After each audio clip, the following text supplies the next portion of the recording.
নমস্কার বন্ধুরা, welcome to my paramedic family. আজ আমরা দুটি গুরুত্বপূর্ণ গাইনোকোলজিক্যাল ইনস্ট্রুমেন্ট নিয়ে জানব। সেই দুটি ইনস্ট্রুমেন্ট হলো ডাইলেটর এবং কিউরেট। প্রথমে আমরা হ্যাগার্ড ডাইলেটর নিয়ে জানব। এটি বিভিন্ন সাইজের হয়। চলো একবার দেখে নিই সাইজগুলি কি কি। 1, 2, 3, 4, 5, 6, 7, 8, 9, 10, 11, 12, 13, 14, 15, 16। এবার আমরা ডাইলেটরের কাজ জেনে নিই।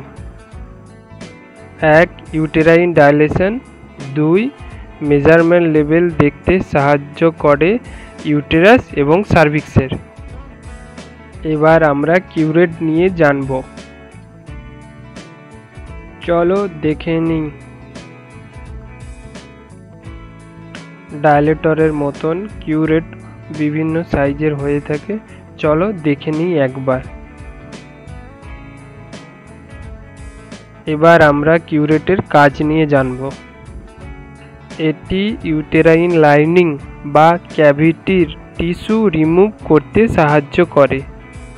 এই দুটি ইনস্ট্রুমেন্টের একসঙ্গে কাজ জেনে নিই।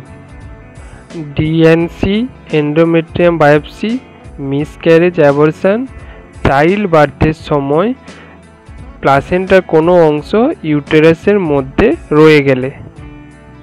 ধন্যবাদ। Thank you for watching video. Please like, share, comment and subscribe.